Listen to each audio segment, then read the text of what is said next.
안녕하세요. 레디 개장 시그널 김민지입니다. 가을로 향하는 이번 한 주 어느덧 2분기 실적 시즌도 막바지에 다다르고 있습니다. 일단 어제 우리장 살펴보면 삼성전자 주주환원에 대한 실망 매물이 나왔습니다. 기대했던 자사주 소각 내용이 없었다는 점에서 8% 급락을 맞았고요. 이 수급이 분산되면서 기술 수출을 공시한 한미약품, 2차 전지, 또 스테이블 코인 등 여러 섹터로 반등을 해줬습니다. 그리고 미국 쪽 살펴보면 굉장히 혼란스럽습니다. 일단 대외적으로는 이란 제재를, 내부적으로는 미국 부채가 숙제죠. 어제 미국이 이란에 추가 제재를 발표를 했는데요. 군사적 압박을 넘어서 경제적 압박인 오퍼레이션 이코노믹 아웃캐스트, 이른바 경제적 고립 작전을 시작한다는 겁니다. 핵심은 2차 제재인데요. 이란 기업뿐만 아니라 이란과 거래하는 제3국의 기업과 금융기관까지도 제재 대상이 될 수가 있고요. 또 디지털 코인을 포함한 5가지 대상을 분야로 이 이란을 경제적으로 고립시키겠다는 취지를 갖고 이렇게 어제 발표를 했습니다. 이러한 미국의 강경한 제재에도 불구하고 유가는 2% 넘게 하락을 했습니다. 그리고 내부적으로는 미국의 부채, 장기 금리가 문제였죠. 지난주 바이백을 확대하겠다고 하자 이 달러 가치 희석에 대한 우려로 시장에서는 디베이스먼트 트레이드가 나타났습니다. 금과 비트코인이 강하게 올라왔죠. 지난 한 주 동안 비트코인 무려 22% 급등을 보였습니다. 그리고 간밤 CNBC 보도에서는 약 9,400억 달러 규모의 재무부 일반 계정 활용을 검토하고 있다고 전해졌고요. 이에 따라서 국채는 소폭 하락했지만 비트코인 장중 8만 달러에 육박하는 기록을 세웠습니다. 이런 매크로 상황에서 기술주가 직격탄을 맞고 있고요. 특히 실적 발표를 앞두고 있는 엔비디아는 7거래일째 연속으로 하락을 하고 있고 최근 고점 대비 11% 조정을 받고 있습니다. 오늘 국내 증시에서도 이런 미국의 대내외적 이슈들을 소화할 예정인데요. 이렇게 좀 챙겨야 할 이슈들이 많을 때 우리는 자금이 흘러가는 방향을 알아야겠죠. 오늘도 30년 내공의 세력 차트 전문가 김도준 전문가님과 함께 세력이 흘러가는 자금 줄 한번 살펴보도록 하겠습니다. 그럼 본격적인 시작에 앞서 간밤 미국 증시 상황과 오늘 개장 전 체크 포인트 만나보시죠. 안녕하세요. 레디 개장 시그널 캐스터 김민지입니다. 간밤 뉴욕 증시의 방향은 크게 엇갈렸습니다. 다우만 올랐고요. S&P 500 지수와 나스닥은 하락 마감했습니다. 시장을 끌어내린 건 반도체였습니다. 반대로 유통과 소비처럼 실적이 뚜렷한 업종으로는 돈이 들어왔는데요. 그럼 자세한 지수 상황 함께 살펴보시죠. 3대 지수 보시는 것처럼 혼조세 마감했습니다. 간밤 베선트 재무장관의 대이란 제재 발표를 앞두고 관망세가 주로 짙었는데요. 이에 나스닥은 0.76% 하락한 25,000선에, 그리고 S&P 500 지수는 0.28% 하락한 7,652선에 장을 마감했습니다. 반대로 다우존스 지수는 0.26% 상승한 53,000선에 장을 마감했는데요. 필수 소비재와 금융주로 순환매가 돌아온 덕이었습니다. 그럼 국제유가도 이어서 살펴보시죠. 미국이 대이란 제재에 대한 발표를 했습니다. 베선트 국무장관이 발표를 했는데요. 이에 경제적 디데이라 불린 간밤 재무장관의 발표 내용부터 우선 전해드리도록 하겠습니다. 베선트는 트럼프 대통령의 지시에 따라 이란의 글로벌 경제와 금융 연결고리를 끊어내는 경제적 고립 작전을 개시하겠다고 밝혔는데요. 이에 이란은 미국의 제재가 부당하다면서도 2년의 경제 계획이 있다고 맞섰습니다. 양측의 메시지를 소화하면서 WTI는 2.35% 하락한 85달러 선에, 그리고 브렌트유는 2.44% 하락한 90달러 선에 거래가 됐습니다. 베선트 장관이 언급한 제재 형태가 원유의 공급을 지금 당장 줄이는 방법은 아니었다는 점에서 국제유가는 다소 안도하는 흐름 보였습니다. 오늘은 장기물 국채금리가 하락으로 방향을 잡았습니다. 국채금리 살펴보시죠.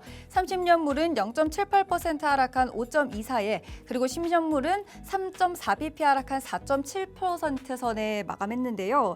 간밤 미 재무부가 국채 바이백 재원으로 재무부 일반 계정, 즉 TGA를 활용할 수 있다는 보도가 나왔습니다. TGA는 미 정부가 중앙은행에 개설한 일종의 정부 통장인데요. 세금과 국채 발행을 통해 확보한 현금을 보관하는 곳입니다. 최근 장기 국채 금리가 급등을 하면서 기존 현금으로 장기채를 사들일 수 있는 방안을 모색하고 있는 겁니다. 이어서 시가총액 상위 종목 확인해 보시죠. 엔비디아는 이틀 연속으로 내림세를 보이고 있습니다. 2.91% 하락 마감했는데요. 실적 발표를 앞둔 관망세에 서버 가격 인상 보도가 겹쳤습니다. 애플은 0.32% 소폭 올랐습니다. 중국산 메모리를 살 수 있게 될 수 있다는 보도가 조달의 부담을 덜어준다는 평가를 받았고요. 알파벳은 칩을 사는 쪽이라서 가격의 상승 부담에서 조금 비켜서 있다고 볼 수 있죠. 0.94% 상승 마감했습니다. 아마존은 1.32% 오르면서 상위권에서 두 번째로 큰 오름폭 보였습니다. 운전대와 페달이 없는 아마존의 자율주행 로보택시인 죽스가 미국 라스베거스에서 유료 운행을 본격 시작했습니다. 골드만삭스는 글로벌 로보택시의 시장이 2030년에는 약 190억 달러 규모로 성장할 수 있는 걸로 전망하고 있습니다. 이어서 시가총액 6위 종목 아래도 함께 살펴보시죠. 스페이스X는 1.44% 하락 마감했습니다. 트럼프 대통령이 스페이스X의 지분을 보유한 사실이 공개됐는데요. 공교롭게도 행정부가 스페이스X의 사업 환경을 좌우할 결정이 내리는 시점에 대통령과 회사 사이에 새로운 금전적인 연결고리가 있다는 사실이 드러난 겁니다. 다만 주가는 하락 마감했습니다. 브로드컴도 살펴보시죠. 브로드컴은 반도체 전반의 매도세를 받으면서 2.63% 하락 마감했습니다. 메타는 1.66% 오르면서 상위 10개 기업 중에 가장 크게 상승했는데요. 70억 달러로 웃도는 거래 대금을 기록했습니다. 간밤 뉴욕에서 대형 기술주를 중심으로 매매가 활발했음을 알 수 있는 대목입니다. 테슬라는 반대로 3.83% 내리면서 낙폭이 가장 컸습니다. 캐나다 자동차에 대한 관세 예고에 완성차 업종이 함께 약세를 보인 흐름을 그대로 테슬라가 받으면서 마감했습니다. 금은 시세도 살펴보시죠. 오늘 기금속의 가격은 두 개가 엇갈렸습니다.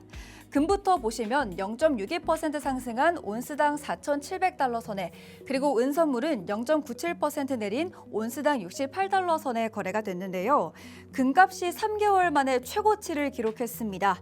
이번 주 금값은 미국 개인 소비지출 물가지수 발표와 또 케빈 러시 연준 의장의 잭슨홀 미팅 연설에 영향을 받을 것으로 보입니다.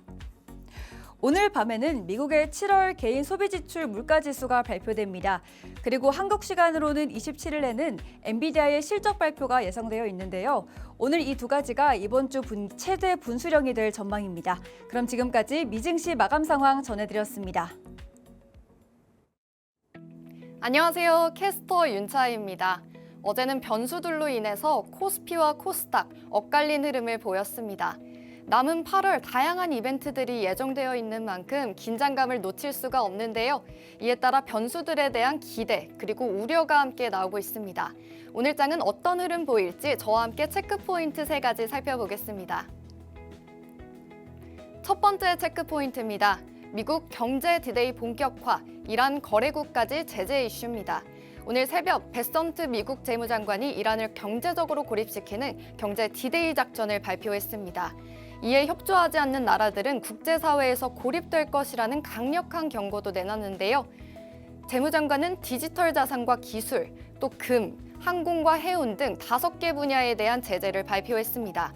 이에 이란 측은 2년 계획을 이미 세워놨고 미국은 제3국과의 관계를 제한할 경제적 여력이 없다고 답했습니다. 경제적 압박의 수위를 높이는 가운데 오만 외무장관은 현지 시간 25일 이란을 방문할 예정인데요. 미국의 추가 제재 그리고 오만과 이란의 협상이 금융시장에 어떤 영향을 미칠지 살펴보셔야겠습니다. 두 번째 체크포인트입니다. 현대차 CEO 인베스터 데이 이슈입니다. 이번 주 수요일 현대차 CEO 인베스터 데이가 예정되어 있죠. 최대 관전 포인트는 피지컬 AI입니다. 지난 1월 공개된 로봇 밸류체인이 얼마나 구체화될지 투자자들의 관심이 쏠리고 있는데요. 증권가에서는 이번 행사에서 보스턴 다이내믹스를 중심으로 한 로봇 사업의 구체적인 전략, 또 사업 구조가 제시될 것으로 전망하고 있습니다. 또 피지컬 AI 적용 범위를 차량으로까지 확대하고 있는 만큼 차량용 AI에 대한 계획이 제시될 가능성도 함께 나오고 있는데요. 행사를 하루 앞두고 관련 기대감이 현대차와 로봇 관련주에 먼저 반영될 수 있을지도 지켜보셔야겠습니다. 마지막은 LS 일렉트릭 북미 빅테크 수주 2배 확대 소식입니다.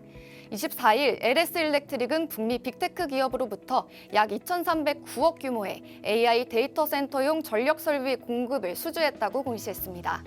지난 6월 체결한 물량이 고객사의 요청으로 증가하면서 계약 금액이 2배 이상 확대된 건데요. 이 소식에 전날 2.38% 마감하기도 했습니다. AI 데이터 센터 전력 수요가 다시 확인된 만큼 LS 일렉트릭을 비롯한 전력기기 관련주들의 움직임 집중하셔야겠습니다. 세 가지 체크 포인트 확인해 봤는데요. 오늘장도 주요 이벤트에 따른 업종별 수급 변화 꼼꼼히 확인하시면서 대응하시면 좋겠습니다. 이어지는 성공 투자 전략도 함께 해주시죠. 지금까지 캐스터 윤차이였습니다.